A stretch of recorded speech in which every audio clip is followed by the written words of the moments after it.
guys. What's up? We're in the dark. We are, as We like always. to be in the dark. A little mood lighting for the room today. I like it better this way, especially since it doesn't matter to the listener. It only matters for us. I don't to know. set the mood. I don't know. I watched The Circle last night, and I've come to find out that there are cameras everywhere. We'll talk about that. Never. 'Cause Wait, it's did not a that good come movie. out? It was not a good movie. Did that come out? Oh, it did. When? Dude, it came out like 6 months ago. Nope. Nobody watched Are you it. kidding me? Nobody watched it. I thought it was and, Oh, wow. I thought it was like coming out in November. Wow. Already, you're behind on the times. That's good because we have another segment where Matt watches movies 10 months after everybody else does. Well, Other than that, well, I think we're you know gonna what? talk. Yes. You know what? Let's talk about that really quick. Yes. The reason why I see everything so late is Mhm. partially to blame person sitting here on my left. Oh, yes. Little Ava Jean, funny bunny. That will be the case. I have a dog, so I just put him in a crate when I go to the movies. And people look down if I do the same thing to her. So they say. Allegedly. Allegedly on the show today, we're going to talk about movies Always. and things that we've seen and things that we haven't seen. Maybe some Netflix. and Who knows? speculation about things to come All right. in this episode. The world of tomorrow. Dun, dun, dun, dun.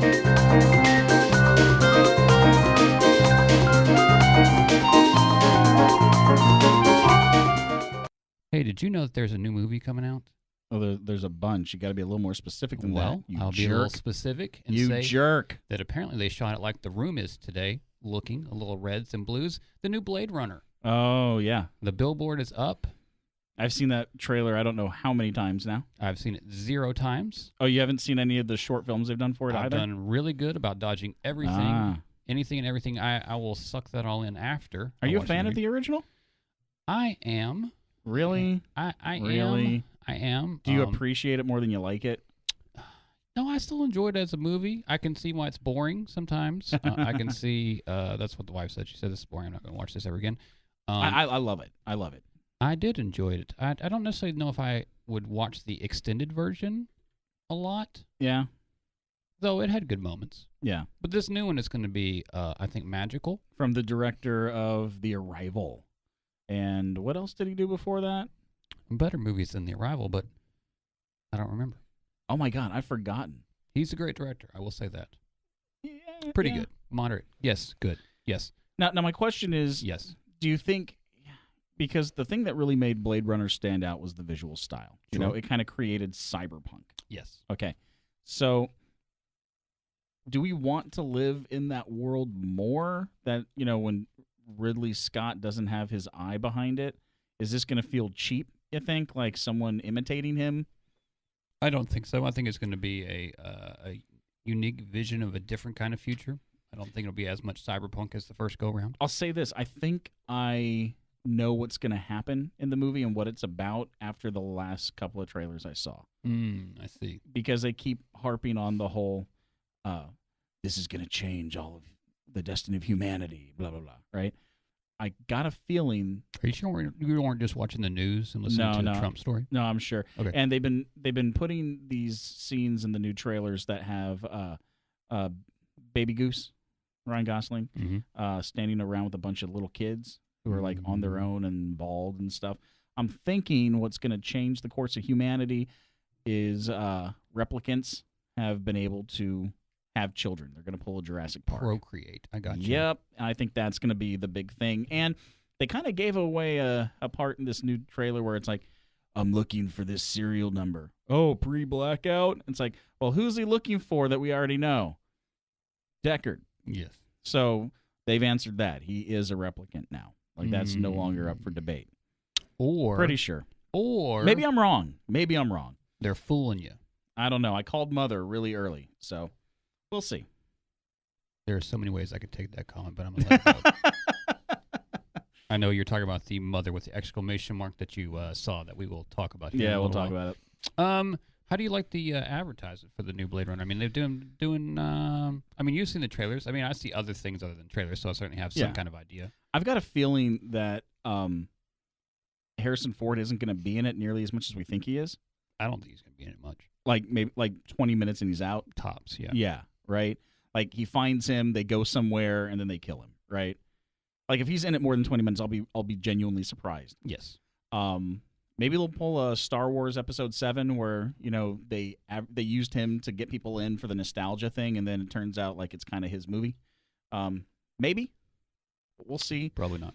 But I don't know. Like, going back to this movie is kind of weird because it's not like the first one was a huge financial success. It was not. No. No. And I'm glad we're getting more stuff like this. But if they fail, the first one kind of holds on by a tenuous grasp anyway. I think so. Yeah. Yeah. It still does have, the visual aspect of the future in it. The visuals look impressive for today. Yes. And if they don't meet that, because I don't know about you, even moderately good model work, I enjoy and I think feels more realistic than moderate CG work. Oh, absolutely. Right? Same page. So if there are questionable shots in this, which there don't seem to be, I don't want it to take me out. So, I had a food truck idea once. It was called Steak Me Out Tonight. Different story. I for a different actually like that. Thank you. Steak sandwiches. Investments. Just send them to my email or mail me a check. It's fine. But, it is weird. Ridley Scott is not. It's not going to be direct in this one because he always has such a unique vision. It's always Ridley Scott visually. The way he I don't know. represents it. I would not say that after seeing Alien Covenant. Yeah, but I mean, I know it was kind of like, not so bad when we first saw it. After ruminating on it for a few months now I'm just like, oh, screw this movie. well, end of the career kind of things. But I mean, he hasn't revisited the Blade Runner universe, so it would at least be a unique. Well, technically, revisiting for they him. are the same universe. Well, I can. You know what? This is not a Tarantino movie. I don't need to go down that rabbit hole. Everything's a shared universe now. Didn't you know that, Matt? Oh yeah, excuse me. I did not know that. Maybe next time. Maybe next time I'll know. But our director's name is Dennis. Is it Denise or Dennis? Denis Villeneuve. Villeneuve. He has done other things such as Arrival and Prisoners. Prisoners was one of his other good movies with Jake Gyllenhaal flopping his hair the whole time. Oh, yeah. So I'm excited about Blade Runner. It's going to be fun. I'm ready to go watch it. I'm looking forward to it. I don't know if it's going to be the best movie of the year. It may be the best sci-fi movie of the year, though. Oh, well, yeah. But, best movie of the year can't be because Logan Lucky already came out. There are so many great moments to that movie. It really sucks that it wasn't perfect. Well, the only thing that not perfect about it is Seth MacFarlane. But again, I think if you take a look at it in that context we talked about over text the other day, where it's like it's supposed to feel like a Cannonball Run kind of movie, and 30 years ago he would have been played by Dom DeLuise, and it would have been just as ridiculous. I can buy it, but if I don't look at it with those glasses on, Shout out to Dom DeLuise, by the way. yeah, We and miss you, his buddy. sons. His sons are good. Yeah, sure. He's the best villain in Encino Man. That was Blade Runner. There you go.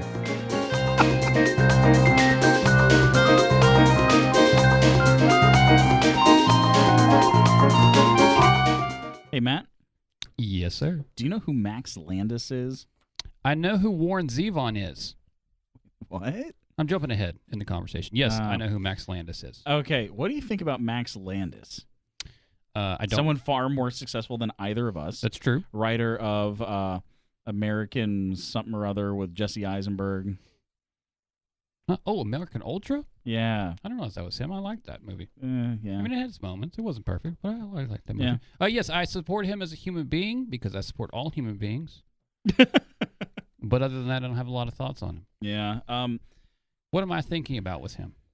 Well, you know who his daddy is? John Landis. Landis, yes. And what is probably John Landis's most famous movie? That ubiquitous, a wonderful trip down Warren Zevon Lane, American Werewolf in Paris. London. American Werewolf in Paris. Paris. Sorry, guys. No, that has the guy from That Thing You Do in it. Yes. Which we just watched this morning. Yeah, so Max Landis has decided to write and direct a remake of one of the most classic horror movies from the 80s. Okay, so let's start there. Well, How classic was it versus how fascinating was the special effects? The movie itself, at least with horror fans, is held up as probably the high point of especially werewolf cinema. Like it is. Oh, has it been? Okay. Yeah. Okay. And that one transformation scene alone, basically, is everything you need to know about Rick Baker. Now, I'm not saying that there are a lot of werewolf movie options to choose from, but There there's are a lot. absolutely no third act in this. Can we agree on that? Well, to be fair, no Spielberg movie has a third act either. I'm not arguing that it does or doesn't. I'm just saying, like, it just Yeah. ends. Yeah, but then again, that guy's story ends. Sure, for Yeah. sure. And by the way, that's one of my favorite parts of the movie, where they're just standing over the dead body, and then all of a sudden, bomb, bomb, bomb, bomb, bomb. Like, it's such a there's such a comedic tone to the whole thing. Sure. Even when there are Nazi zombies. Right. The movie is both funny and terrifying, and it really is schlock at Mhm. its best. Like, this is the closest schlock can get to art. I think that a lot of the It's schlock art. It's schlart. Schlart. Schlart. Oh, Copyright 2017. yes, we have that. That is schlart. You have the verbal confirmation that is a copyright. Kind of like Eight-Legged Freaks. Eight-Legged Freaks is schlart. Okay, sure. Yeah. Sure.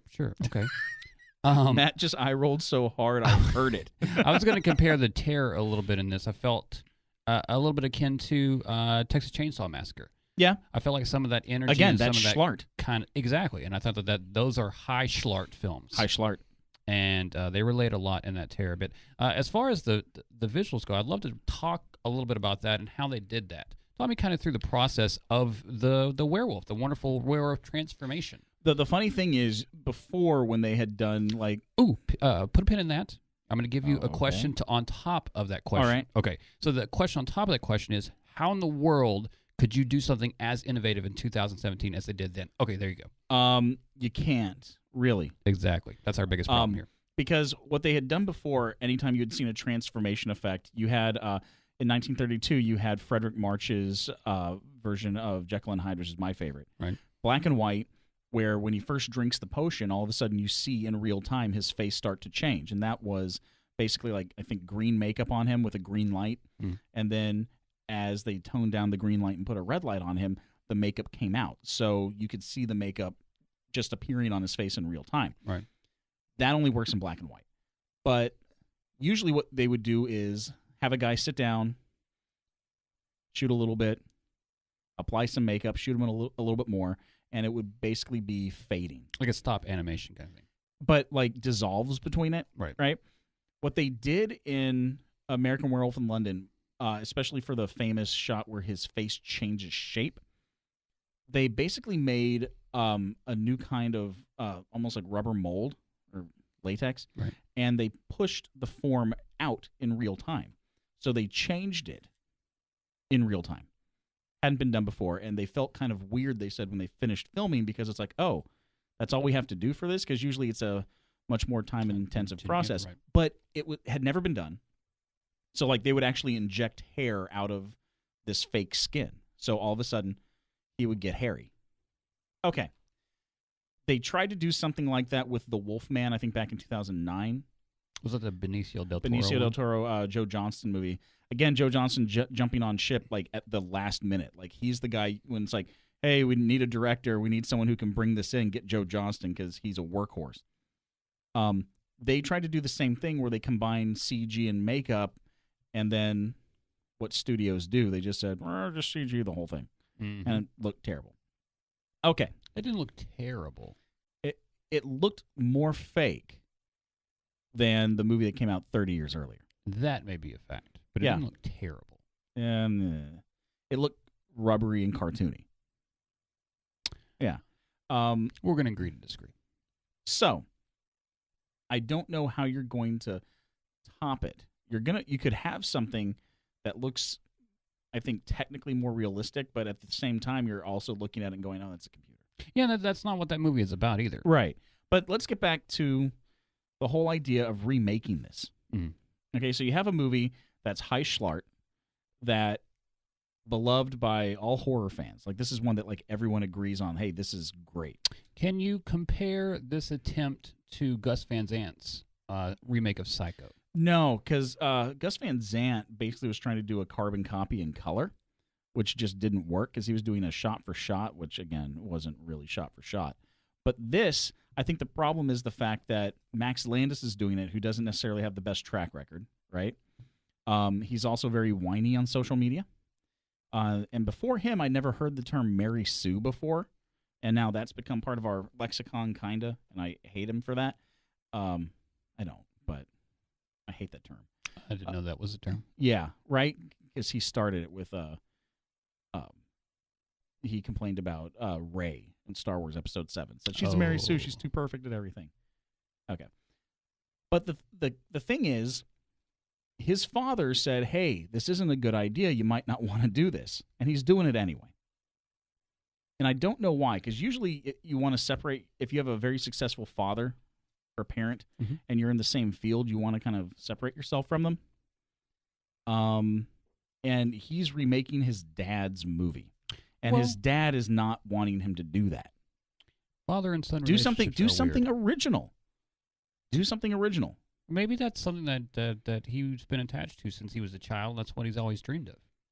Then maybe he should do something else, something original for his first directing credit, you know? I mean, I should probably do something besides the Koresh movie for my first directing credit, but I'm still going to do it. Well, no one's done a Koresh movie. They have done. They've done bad versions of it. They have? Yeah. I haven't seen one. Exactly. Yeah. That's what I'm saying. But thanks, Max Landis. It's like this. Let's say your dad was Orson Welles. Mm.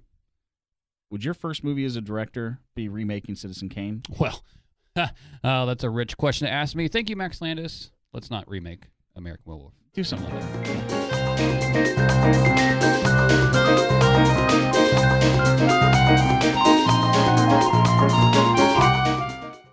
Do you like movies that drive? I love the movie Drive. That is a good movie, but they don't do a lot of driving in said movie, except that one exciting scene. But it's about his drive. As opposed to Baby Driver. Oh, Baby Driver. Well, there's a lot of driving involved in this movie. It is now out on DVD, so that's why we had to call this segment Matt's Behind on Everything. I'm not behind on everything. I've seen stuff you haven't. Well, that, and to be fair, I was at South by when it premiered. Oh, at and watching are two different things. I was working. I exist in the spectrum of the existence of man and humanity. That does not mean that I've watched it. That made no sense. No, that's okay. Baby Driver is the newest film by, or the latest film, excuse me, not the newest film, because again, we're behind 6 months. The latest film by the director, Edgar Wright. Edgar Wright. Oh, he is almost too good. He is good on a level that makes me feel bad about myself. It makes me think that everyone else, except for maybe Scorsese, is just kind of pretending. I can dig that. Yeah. Saying that, do we agree, first off the top, do we agree there are problems with this movie? There are a few. Yes. But, I mean, I kind of don't care. See, another Logan Lucky kind of situation. Well, what are your problems with it? My problems with it are some of the characters are not needed. John Hamm, God love him. Him as a human being is the best, but he's not a movie actor. He's just not a movie actor. I want to disagree with you, but I don't think I can. It's so true, and I mean, some people it just doesn't him work. In this. I liked him. Doesn't in this. work. But you know what? If Bernthal had replaced him, I think it would have been stronger because Bernthal only has that one scene, right? Yeah, one or two. I mean, he has a couple, but yes, not very many. Because they get rid of him for what's his name, Jamie Foxx. Yes, which is I like Jamie Foxx in this. He did. He did a really great job. Him and Ansel are probably the two best characters. Let me say this: my wife, while we were watching it, about halfway through, she said, "Hey, do you see what he's wearing? Do you see how he's acting? Do you see how this kid looks?" Talking about Ansel. Mm-hmm. This is a Han Solo movie. I blew my mind because honestly, this is a better Han Solo movie than we're gonna get from Opie in about a year. All right, so we're gonna fight after this, but okay, let's go on. No, it is. This movie, like, if you take a look at what he's wearing, you were derogatory to Ron Howard. That's all I'm saying.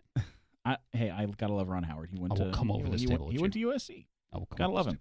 No, it's just no surprise that it's no secret there have been problems with that movie. So it might be a little bit of a cluster. We'll see. But anyway, this movie is about a guy who's really good at flying or driving. Sorry, Yeah. Well, that's the whole thing. He's good at driving. It's not snakes on a plane. No. It's if you replace cars with spaceships, this is a Han Solo movie. I dig you. Kevin Spacey is basically Jabba the Hutt, a stand-in for it. The kid is dressed in a jacket that is beige with a black vest, like built into the jacket. He looks just like Han Solo. Can we both agree that when he switches glasses like 3 times is That's probably my hilarious. favorite part of that freaking film? When he put on the third pair, I'm like, how it many fell does on he the ground. have? I just fell out on the ground. It was so great. Oh, it's so funny. But the opening, not the opening, but the long Steadicam shot where he's going to get coffee, Mm-hmm. and all of the lyrics are timed like on posters and things in the background. Yeah. That is a level of detail that is obsessive, and I think Edgar Wright might be sick. He but- might be on the spectrum. without a doubt. Like after seeing what was the one he did right before this? Scott Pilgrim. Yeah. After seeing Scott Pilgrim, it's like, oh, this guy's level of pre-production is insane. Oh, for Because sure. he has every cut Next to none. Like, I mean, planned it's out. almost impossible to name anybody else that could do that, And much less does that. the driving scenes in this are remarkable. The soundtrack is just phenomenal. Man, it's hard for me to find anything I didn't like about it. Oh, the story. I mean, again, the story was a little lacking. The third act was a little questionable. Some of the characters could have been taken out. Visually, it was excellent. Go into detail on what you're talking about. Like for example, why did they need to go into that cafe? Why did they need? What was the impetus It in it being that cafe? It was Jamie Foxx throwing his weight around and trying to, and especially once he said, I don't want to stop at this cafe, then it's like, no, we're going to stop because you're going to listen to me because I'm the big swinging D in this. That's what it was. It was just, it started out. The randomness of it. It started out as, well, I mean, they're in Atlanta. If you're on the highway, there aren't going to be a whole lot of like, I don't know if you've ever driven in Louisiana. I try not to. Right. There's like one place to stop every like 30 miles. Okay, fair enough. Right. So it starts out as just a terrible coincidence. But the second if he had said, food here, well, it kind of doesn't matter. No matter what he says, the fact that Jamie Foxx brings it up, they're going to stop because it's a power move. They were told, after you do this deal, you come straight back. And they'd already screwed up the deal. Did Ansel's? I dig you. Yeah. Same page. Did Ansel's character earn the violence that begat Jamie Foxx at the end? I felt like that was What a do you little mean? like the character itself didn't earn the violence that he gave. I feel like. He put them in a situation where they almost all died, and it could have been an easy drop the cash off and take it. Yeah, but the way that he did it, like the end, the way that he took out Jamie Foxx's character is what I'm questioning. I would did rather that see him character do earn that than him take out a gun. Like him taking out a gun would have felt more disingenuous to the character. Him killing somebody with a car like that felt right. It felt like more like Final Destination than that movie. Oh. That was the energy that I got of that. It's been a while since I've seen it, so there's not other things. But again, I think I still think that some of those characters have been taken out. John Hamm with the chick never really worked for me necessarily. I felt like they overdid the Kevin Spacey character. They brought him out one or two too many times. Like it just was a little bit much for me. I think his turn to help them at the end might be the only part of his character I didn't like because it seems like he wouldn't have done that. I dig it. And I want to make it clear that I'm just nitpicking. I mean, at this point, when we talk about a film like this, is so good. Like, it was such a good film. Yeah. You're just nitpicking at little Right. things that makes it not perfect. Well, because when you have a movie that, for the most part, is, I don't want to say flawless. It's kind of like taking a look at a car in a showroom. Mhm. You can really notice the smudge as opposed to a car that's been, outside driving in a gravel road. Exactly. For sure. So I would definitely recommend renting this, watching this, Buy owning it. Buy it, yeah. I've never bought a movie. Gosh, it's been at least. Oh, I lied. I bought Charlie Varick a few weeks ago. But that's other than that, I don't buy movies. Well, that's because you're Mr. Torrent. Well, Yeah. what do you want from me?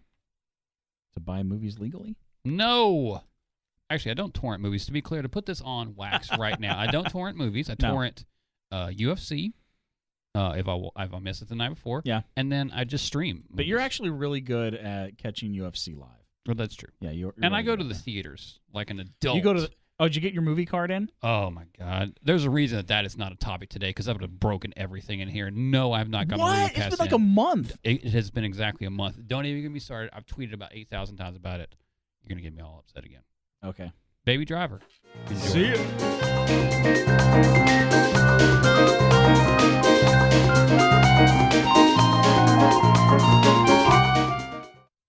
Do you like politics in your movies? Depends on what you mean. I like political movies, but I don't like politics in my movies. Yeah, where it's like, oh, I can tell why this got made, or they're appealing to this demographic, that kind of thing. There is so many subversive things that sneak into our movies that we have no idea that they actually do. And it's so underestimated how much politics does play a hand in how Yeah. movies get made, what parts of the movies get made, what parts get taken out, what gets talked about. And I think I'd like to talk a little bit about that. Then you do it. Oh, wait, I thought they cut off our mics. I thought we were already done for. I thought the government had come for us. There was an article. Yes, exactly. We've been darted. And there was an article in The Independent this last week. Washington, D.C.'s role behind the scenes in Hollywood goes deeper than you think. You know what they don't talk about in that? Tell me. Okay, so do you know NBC? I'm aware of that. Who owns NBC? the General oven making Electric. people. Yeah, the oven making people. Okay, right. Do you know where they got the money to start NBC? Prohibition. Pentagon. Oh, that place too.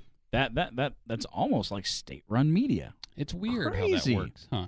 I can't look at Russia today without being tracked by Google, but they can do that. It is unbelievable. Yes, there is. It's a hand-in-hand kind of thing. Yeah. It always has been. Now, certainly, it's going to be more prevalent in TV than it is in films. It's a little bit more difficult to sneak some of your things into cinema, but They do it in video games a lot too. oh, they are so bad at video games, man. We could do a whole year of video game subversions. Really quick. Yes. Back in the late 90s, there was this one video game that when you beat it on the toughest difficulty setting, Mhm. it would automatically send you to a Marine recruitment page. Oh, nice. Because and that game was called Super Mario Brothers. You're right. No, so that kind of shows because they made it in coercion Mhm. or in Collusion. right, with the Pentagon. So it was basically a recruitment tool. Basically, if you were that good, they want you on board. Do you know that there was a movie maybe 3 or 4 years ago that, and I'm sure that you do, because it advertised to us completely, and it was just a promotional video for, I believe, the SEAL team or something. It was this whole 90-minute action movie, but it was basically just made by the military to pro-America kind of I think I know what you're talking about. I saw a preview for one yesterday called "Thank You for Your Service." Oh, I see. Right. Different than Thank You for Not Smoking. Right. No. This is "Thank You for Your Service" with Miles Teller, and it looked Oh, and yes. I know what it you're talking looked like a commercial for the military. about. It is, and they definitely have a hand in those kind of things. When you go to a movie like Transformers. even Transformers, yeah, for sure. Michael Bay works with the military because he wants to be able to use their latest and greatest, Coolest newest toys. stuff. Yeah. And they love him for it because, honestly, he shoots their airplanes like pornography. Right. It is sleek. And when you come out of those movies, you're like, man, I want to fight. USA. Right. And I think people kind of underestimate how movies can make you feel. I remember when I first saw 300 the day it came out. I left that movie going like, man, let's go fight some people. Mm-hmm. It's like, wait, no, that's terrible. Fast and Furious. I always race out of the theater after I'm done with that. Right. Well, just to be fair, you drive like an asshole. Well, anyway. that's true. Yeah. That is regardless, though. A movie like Flight 93, which was such an interesting take, I'll say that, on 9/11 and the airplane that came down in the forest. It was an inside job. Right, exactly. Loose change and all that. But there was input because the studios were wary that they didn't want to hurt anybody's feelings. Oh, to hell with that. Beyond input, they used people who were actually working for the military the day that happened. Like the guy calling the shots, like all the really bad actors in the movies, they're not bad actors. They are the real people. Right. I mean, And where's the line on that? I mean, I understand that you want to support people that went through a tragedy, and if you can work them into that somehow, sure. But then at the same time, where does it become propaganda? Well, that's the thing. The whole thing kind of is because what we know about what happened on United 93 is actually very limited. It's limited to the phone calls and someone saying, let's roll. Or Right? Or were they fake phone calls? Well, considering that phones couldn't make calls above 10,000 feet at the time, who knows? But the point is kind of like, what was the name of that movie? Perfect Storm, where at a certain point, once you lost communication, everything that happens in the movie is pure conjecture. Right. Most of what happened on that plane that you see in United 93 or Flight 93 is pure conjecture. Just made up. But they advertised it saying, this is what happened. These are based on the phone calls. We got people who are actually there, blah, blah, blah, blah. And they're selling it as, this is what happened. This is how badass America is. And for all we know, it might not have happened that way. Absolutely. So I've got an issue with that, calling it real, right? But then, like this article says, there are movies that they'll say, hey, you can't say this, don't say this. The CIA will come in and say, we don't want it to look like, we do X, Y, and Z. I think Tom Clancy's gotten in some trouble before in some of his stuff, right? Wouldn't surprise me at all. Yeah. I think Some of All Fears might be the most realistic of the ones he did, but I still think the military had a lot to say with that one. How about the one movie that the female director did a Hurt couple years Locker? ago? Yeah. No. After Hurt Locker, the Bin Laden one. Oh, yeah. That was... They went back and forth, I believe, a lot because she didn't want to bend on certain things that she'd shot and that she wanted to do. Right. But at the same time, that is, movies like that become the story. JFK, for example, became the story in a lot of ways for that thing. So you have to also be careful on how people view things. The one nice thing about JFK is that they did publish a very long book with sources and citations, right? So that is a good thing. But yeah, a lot of what people know about that case is strictly from the movie. It is. So they're like, the Warren Commission. And it's like, well, the Warren Commission was overturned by our own Senate in the 70s when they conducted another investigation, and that investigation said it was a conspiracy and there was more than one shooter. That is the official word from our government. So the Warren Commission didn't even last, 10 years? But most people don't know that because all they know is the JFK movie. The first story is always the story. Yeah. What's your favorite line from that movie, by the way? You can't handle the truth. Oh, wrong movie. Gosh, I don't know. When he's yelling in the courtroom, when Costner's yelling at Clay Shaw. Yes, at Clay Shaw. Those are the moments that I really love the most. Now, I love Mr. X in that movie. I don't know if you ever read his book before. His name is Fletcher Prouty, and he has a book about his time in the CIA and kind of how they worked everything.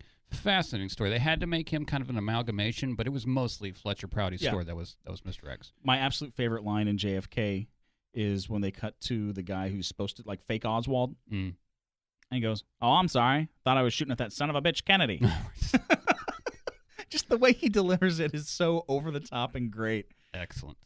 So, in America, while we pretend to be better than other countries, we are not. We still have propaganda in our films. We still have influence in our films that doesn't need to be there. But that's Get 'em, boys. That's just the way that it is, and that just seems to be. I mean, it's not Russia. Don't get me wrong. Russia has propaganda on top of propaganda, and the way that they make films there, it's almost impossible to make a non-propaganda film. But if you don't believe that America can do things just as badly, exactly, then take a look at the stuff that Disney produced, the anti-Nazi stuff that Disney produced in the 40s. Also, the Fleischer cartoons, the way they depicted Japanese people during World War II was horrendous. A little bit on the racist side. You think? A little bit. Racist.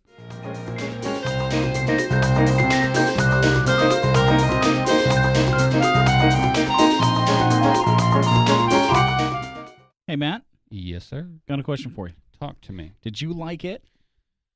It, I did enjoy. Like the movie It?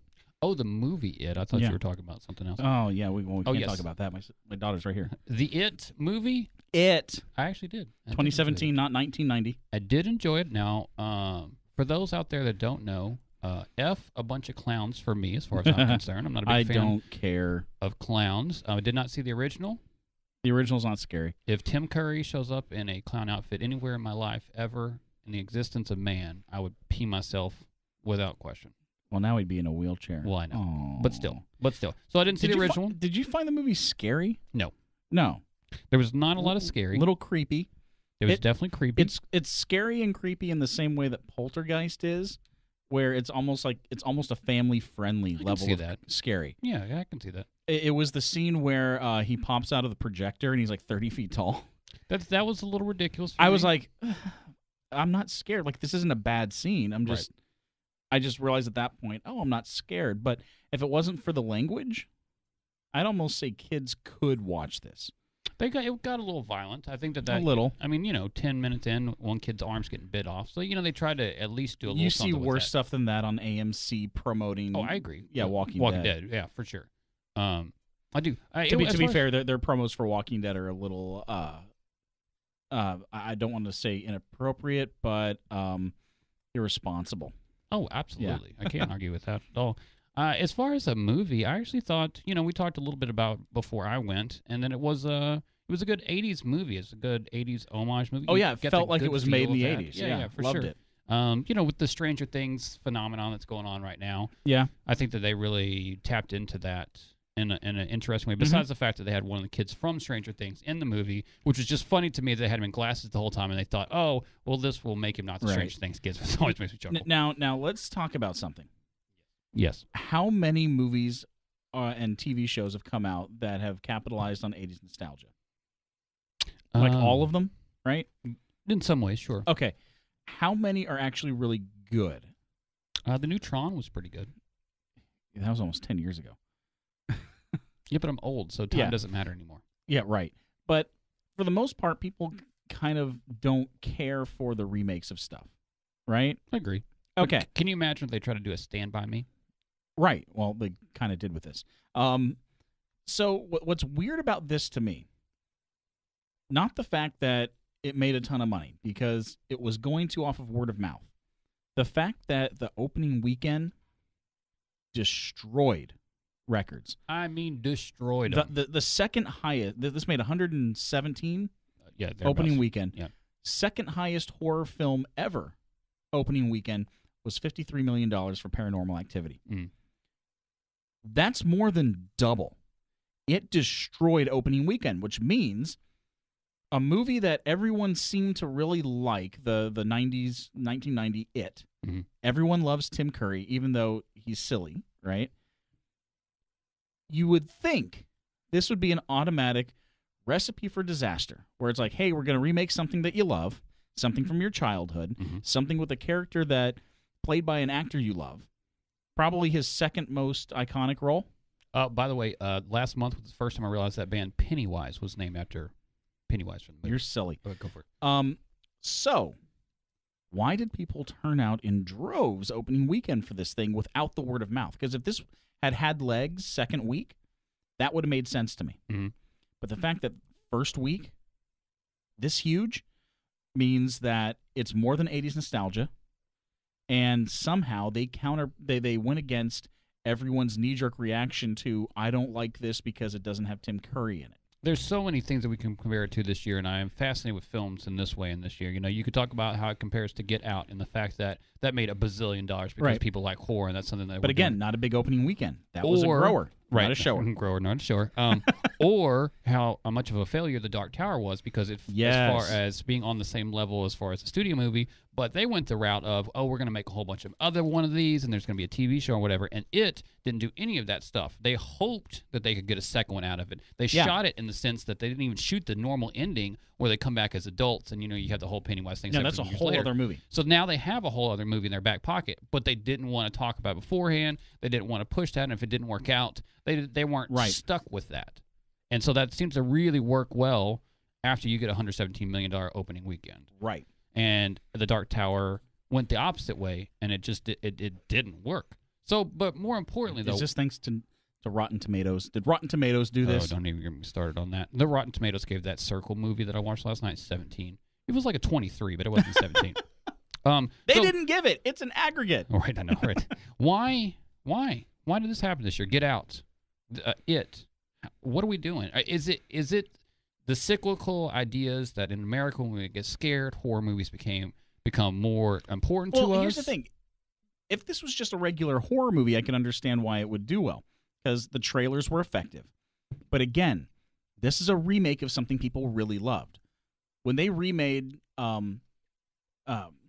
RoboCop Okay. and Total Recall, Uh-huh. those are properties from the 80s that a certain group of people liked. Not everybody, but pretty much everyone will say, wow, Tim Curry as Pennywise is fantastic. Okay. Now So you, why the hell did people say, I don't mind checking this out? Or are they going to, or was the buzz on this, people going to see it opening weekend more of, hey, I wonder what this is going to be like? I think that, I mean, for me, I view it a little bit different ways in the sense that I know you just made fun of me about me saying about Pennywise, but I honestly didn't know that about the band. So, I mean, I'm kind of curious of how many people really know, besides the horrifying clown, anything really about it. Right. Because I didn't, and like I don't have any kind of concept of what the movie was about, and I'm an old man, so anybody below me, I kind of wonder if They there was probably any haven't even nostalgia seen it. to that at all. Yeah. How much of nostalgia did it carry, really? I wish we could break this down kind of like Nielsen ratings to see how many. Oh, absolutely. That would be older- fascinating. Yeah, because I can understand why younger people will go see it. Except again, the 80s nostalgia thing, because they weren't alive during the 80s. Right. This is so odd. I mean, it's kind of a good thing. Because I mean, there's always a loop. I mean, don't get me wrong. I mean, there's Right. always a nostalgia loop on everything. right, like neck chokers have come back in style from the 90s, right? Oh, have they? I didn't know that. Yeah, they have. But here's what I'm. Oh, kinda, that's why you're wearing a slap bracelet today. Oh, I yes, and my hypercolor T-shirt. I think the scary thing about this is going to be this movie was good. Acting, the performances were fantastic. There wasn't a weak one in the bunch. Cinematography was really nice. The music was incredible. And even though it's not scary, it has the essence to scare some people, and others who aren't into horror movies can still watch it, right? So when you watched the film, I'm just kind of curious. I don't know if it was my theater that I watched it in, or just the movie was mixed really, really high. Like it was super loud. The music was. This was pretty loud. Okay, so it was kind of. And it was very full when I saw it. But the thing I'm scared about, this is a well-made movie, right? It really was. Yes. And they had characters that felt real, and they used language that isn't politically correct because that's what kids in the 80s would say. For sure. And unfortunately, here's what's going to happen in Hollywood. Hey, that movie remade, and Between Stranger Things and It. it made money. So let's do that. remake The Langoliers. Let's remake The Stand. Let's remake all this other old stuff that we have in our back. Hey, let's remake The Shining for a second time. Mm-hmm. And I have a feeling. To be clear, though, the second version of The Shining was more towards the book, and it had its own uniqueness to it. But I hear what you're saying. Right, I but- just defended the remake. Right. But my point is, I think they're going to shove Stephen King specifically, but horror Yes. remakes Yes. out the door now and not realize, hey, that's not why people liked it. People liked this because It was good. it was a good It was movie. quality, yeah. I don't want to get out of this segment before I tell all the people while we were sitting here. I looked up hypercolor shirts on eBay. $100 right now for one if you want one. Yeah, that's beside the point. But I will say that it was a good movie. I really, I did enjoy it. It wasn't necessarily made for me. A movie like The Green Room is much more of a horror film to me Yeah. than this. But it was a fun time to be had. It was fun to see it with an audience. It was weird that nobody in the audience jumped like once during the movie, I don't think. I certainly didn't, but I don't feel there wasn't that kind of energy in it. But it was an enjoyable energy. It was a fun movie to watch with the people. I jumped once. And that's after she brained her dad with the toilet cover. Oh, she whacked it good. After that, when she turns around and Pennywise is just there, that's the only one that got me. Don't carry around red balloons for Halloween this year, though. I will punch you in the face. To be clear.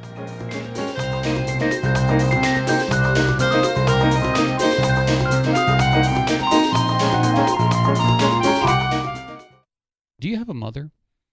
Everybody does. So they say.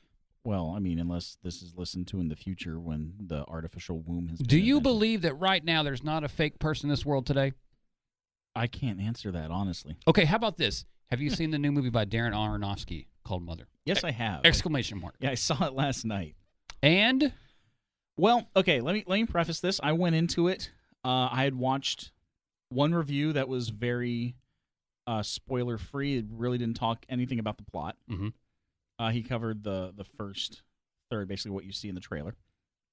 And then I started another review and turned it off after 30 seconds because I didn't want to know too much about it. Taint yourself, yes. So, I love Aronofsky for the most part.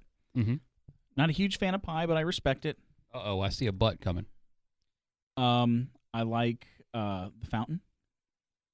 The Wrestler, he earned a lifetime pass for me. Black Swan, I think, is fantastic.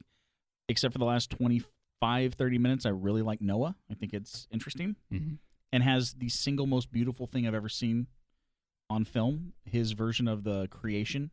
Obviously, you've never seen Poison Ivy Part 3, but that's beside the point. Did he do Poison Ivy Part 3? Oh, you just said the most beautiful thing in cinema, and Poison Ivy Part 3 was... Okay, Sorry, I forgot about Jimmy Presley. thank you. But I went to Mother because I sent, like I said, lifetime pass. Mm. And I kind of had an idea what the movie was going to be about in the first 10 minutes. Do we call it a psychological thriller? That's what we're calling it? No. And let's just do spoilers, Spoiler alert for the people now. if you don't mind. Do you mind if I spoil this for you, You're Matt? not gonna spoil anything Okay. for me. So here's the thing. In 3, 2, all right, go. Spoilers. Halfway through the movie, I kind of figured out exactly where it was going. Like, almost beat for beat. Mhm. Like, I didn't see some specifics happening, but more than anything, I knew how it was going to end. So when it got to the really horrific stuff, Mhm. while people in the movie were kind of cringing and confused, I was laughing. Oh. And I laughed all the way to the car. And I've read, since when I got home, I started watching a bunch of reviews on it just to see if I had the same idea of what this was about. Mhm. And there are two trains of thought on this. Some people think that it's an allegory for the Bible, where Javier Bardem, who looks tired throughout the whole movie, he's God. Mm. Mother, played by Jennifer Lawrence, who for some reason is not allowed to wear a bra in this movie, which is almost inappropriate at times, which is weird coming from me. All right. And she's supposed to be Mother Earth, and then it's basically the story of the Bible, and the people coming into her house are the people that God creates. Okay.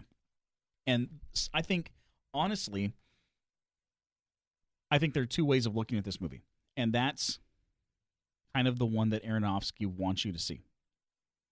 But more than anything, this movie is about his creative process. She is called inspiration by people throughout the movie. And this is about what it takes for him to birth a movie.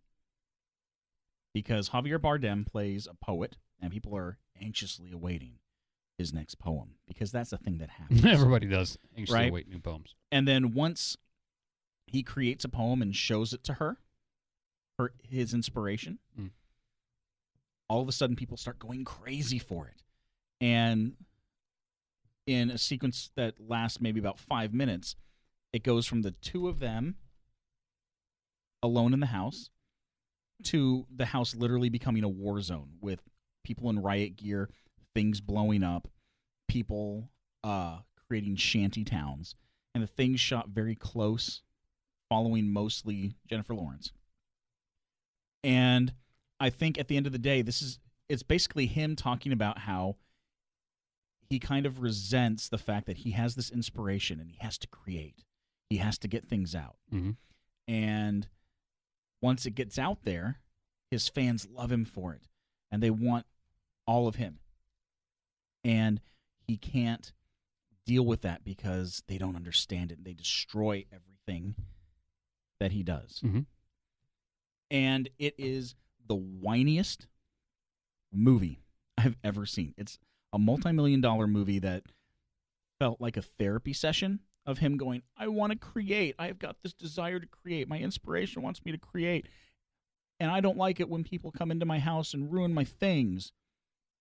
So you don't want us to like your movies? No, part of me wants Right. you to like my movies because I feed off of that. And because the whole thing, the movie starts with her, like the first shot is her on fire, like a woman on fire. And then he takes this crystal heart. It's a crystal that has kind of like this glowing crack in the middle, Mhm. and he places it on a pedestal, and all of a sudden this burnt house comes back to life. And then at the end, after she has given birth to a baby, and he takes it from her and gives it to his adoring fans, who end up killing it, dismembering it, and then literally eating it, she sets the place on fire, and then the whole thing burns except for him, and he takes her burnt corpse, takes out the heart, puts it on the pedestal, the whole house goes back, the same shots, and then she wakes up, only it looks kind of like her, but it's a different person. So this is the story of his creation of movies over and over. And I think the Bible allegory was an easy one to put on top of it. Kind of like the way the Coen brothers wrote "O Brother, Where Art Thou?" and then said, "Oh, it's about Homer and the Odyssey." It's like, but it's not really. Right. They just realized that some stuff fit. So it's not a bad movie, but I've never wanted my money back more. And the only time I'd ever watch it again is to show people something weird and to see their reaction. People that I know couldn't stand We Are the Flesh, because a lot of people, I think, would stop talking to me if they knew that I had even seen We Are the Flesh after they saw it. So definitely not as good as the Black Swan, even though I didn't enjoy the Black Swan. But I mean, it was did it have the same kind of energy? I would say. No, not even that at all. No, it's different. Like until the first half is over. The first half doesn't feel like an Aronofsky movie in terms of visual style. Not really.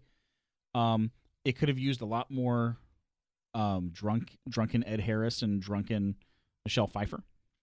But the thing is, and my sister pointed this out, if you take them out of the movie, you don't really lose a whole lot. Because after the first half, they're not there. Right. Now, there definitely is Adam and Eve. Like, they're Adam and Eve, and their sons are Cain and Abel. Not Adam and Steve. Right. But the thing is, again, if you took them out of the movie, the narrative is still the same. And here's my overall point. Once I realized that this was all a metaphor for his creative process and none of these people were supposed to be real, that's why I started laughing, because all this ridiculous stuff was going on and I didn't care. I was not attached to these people because you don't care what happens to them because they're not real. Oh, that's rough. That's never a good observation of a film. Right. Maybe I'm misreading it, but I think people who only see the religious stuff are kind of missing the forest for the trees.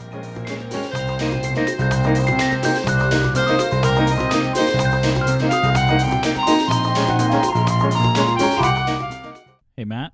Yes, sir. So, do you like Kurt Russell? Boy, I thought your first question was going to be, what's the gayest film in cinema history? Well, that leads into this. Do you like Kurt Russell? I love Kurt Russell. And do you like Sylvester Stallone? He's my favorite. Do you want to see them naked in a prison in the shower talking about each other's penises? Arguing about penis sizes? Yes, I do. Sign me up for this movie. What's it called? Tango and Cash. Oh, the great and the excellent Tango and Cash. Now, I can probably remake every scene right now because I've seen this movie so many times. I love this movie so much. When the old man puts the rat into the box and it's a whole, he's got this whole speech. Oh, that's so good. Jack Palance? There you go, Jack Palance. Sorry, old man Jack Palance. I know you're dead now, but that's my fault. Is this the gayest movie in cinema history? Now, actually, it's not, to be clear, it can only be the second gayest movie in cinema history because the gayest movie Behind in the cinema Candelabra history is not Behind the Candelabra. Oh, I know what you're going to say. It is that hot and sweaty jail movie with Steve McQueen. Not Steve McQueen, the other guy. Cool Hand Luke. Gayest movie Paul in Newman. cinema history. Well, we're not going to talk about that. We're going to talk about Tango and Cash. That's now, pretty gay. Is this not the quintessential, essential 80s action film? The second one. Okay. If I had to say which movie encapsulates the 80s best in terms of action, it would be Commando. Without a doubt, Commando. Hands down, Commando. But if you want the quintessential 80s buddy comedy, I'm going Tango and Cash, even over Lethal Weapon and Lethal Weapon 2, just because... And 48 Hours? Lethal Weapon and Lethal Weapon 2 are almost too good. You know? They created this genre. Right. But if, like, the 80s was also very cheesy. Yes. And Tango and Cash is beautifully cheesy. It is. And I think it's a little more fun to watch. It is always fun to watch Sylvester Stallone in glasses as a stockbroker kind of fellow who will chase down bad guys and shoot and shoot a out the fuel side. truck with no indication that he's right. Nope. Just rolling the dice. And this is 5 minutes into the film. Oh, it's the opening. It's literally the opening. of the So movie. magical. Oh, it's ridiculous. I'm talking about the jail fight scene. I'm talking about when they jump on the electrical. What's the name of the guy with the giant jaw?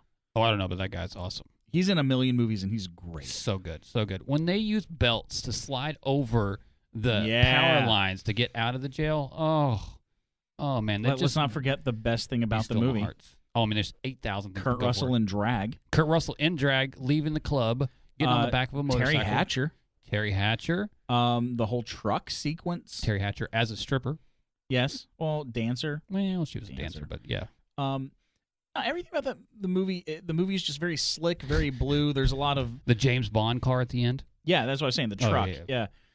Everything is just. It's kind of like an 11-year-old wrote it. Absolutely. Oh, it's without great. question. Because there's nothing explicit about anything. Nope. Everything seems very safe. Mm-hmm. So it's kind of like an 11-year-old's like, yeah, and then they get into a truck, and then he's on a motorcycle, and then you see the girl's bra. Ooh. And then she's on his back and she's massaging him. But Sylvester Stallone thinks that they're having sex because of the words that they're using. So he tackles him and then Right.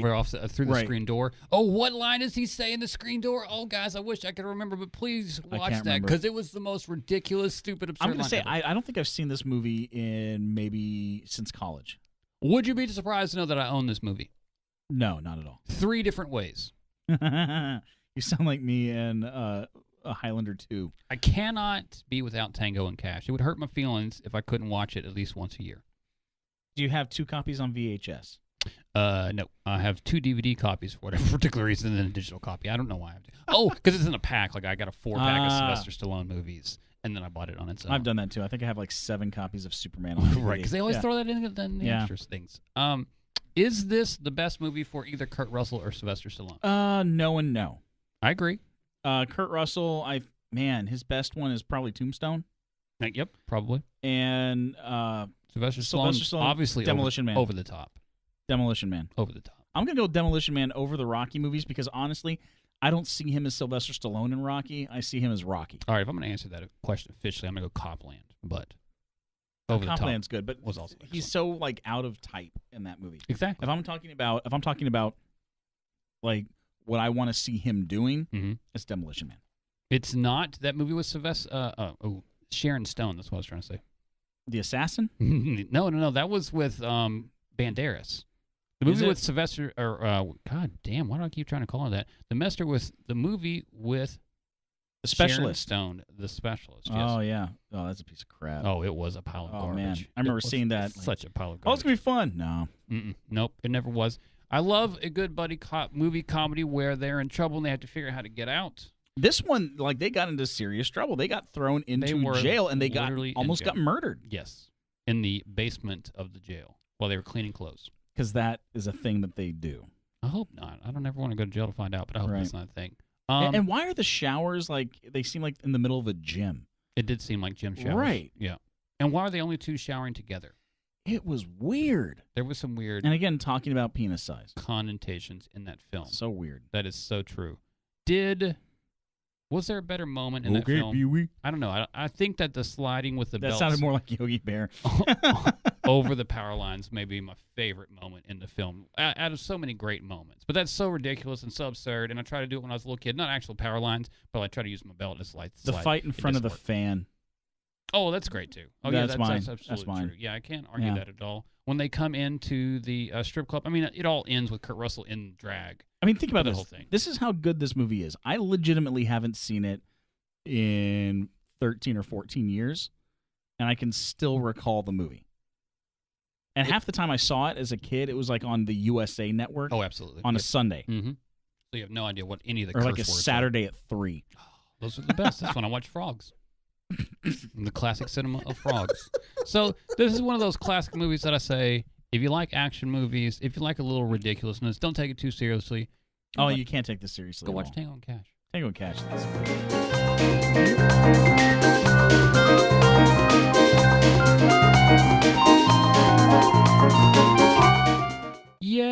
guess what? What? We made it again All right. to the end.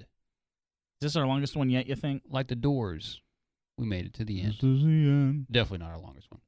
Really? Yeah, I mean, you were terrible in at least 3 segments that I'm going to have to cut, so I'm it's probably sorry. only like 25 minutes of show today. I've only had like, what, 2, 10, 19 beers? 17 beers. 17. You don't know how to math, do you? It It happens. Hey, you know what? We made it to the end, and I don't really think we said Netflix once. No, but there is some Netflix news. Yeah, We'll well, talk about it next time. Also, the Narcos thing. yeah, I was thinking that was Netflix news as well. So, we got yeah. only yeah. bummer news for next time. So tune Yeah. in for that. I like how our Netflix news is automatically bummer news. Get down. Sorry, guys. So we're here again. We always like to try to give the people something to enjoy until the next time. So what are you going to give them to enjoy? Let me look up the name of it because I can't remember. You go ahead. Okay, I'm going to tell you guys. I'm going to rapid fire a few Toronto Film Festival films that will be coming out in the next few months at you. The man that made The Lobster has a new movie called The Killing of a Sacred Deer with Colin Farrell. It's going to be fantastic. I'm pretty sure of that. Suburbicon, George Clooney's new film That looks great. that he directed based off a Coen Brothers script. Okay, is it a Coen Brothers script? Pretty sure. Because I saw the trailer Pretty again sure it last night, is. and I'm like, this seems very Coen Brothers. I'm pretty sure that it is. Also, more importantly, Claire Denis has got a new Black Hole movie coming out, which is will be out eventually. But the movie that I've seen in theaters this week that I like the most is Bad Time, Good Time, Good Time. That's what it's called, with Robert Pattinson. I finally got to see it. It was excellent. It was so much fun. Enjoy that movie. I've seen a lot of movies recently, actually. I'm going to suggest one that's not fantastic, but it's very good, Mm-hmm. called The Devil's Candy with Ethan Embry. Mm-hmm. Plays an artist. They move to the country, eat a lot of peaches. Peaches for you. Right. But it's kind of a satanic, demonic kind of thing, but it's very good. I liked it a lot. Okay. That and Ethan Embry is always good. There you go, people. Watch those two things. Devil's Candy.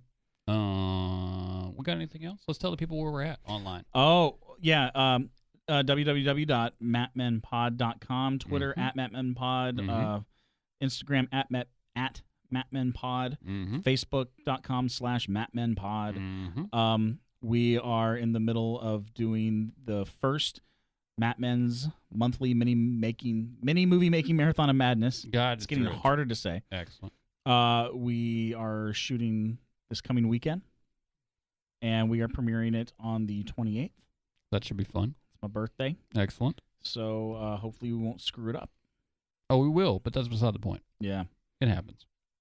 Anything else to tell the people? Be excellent to each other. Please, for God's sakes, 1 week, America, be excellent to each other. Because I assume we're talking to all of America. I assume we get like 300 million downloads per week. Right. And so I'm going to talk to everybody right now. But they're all in Dubai. That's right. Only Saudi Arabia and Dubai. Maybe Afghanistan a little bit. Yeah. That'd be crazy if that was where all of our downloads came That'd be really ridiculous. from. Tune in next week to find out if that's actually where our downloads come from. Same Matt time, same Matt channel. And probably not either one of those things. No. We are plausibly live. All right. And now we're out. Later. Bye. See you.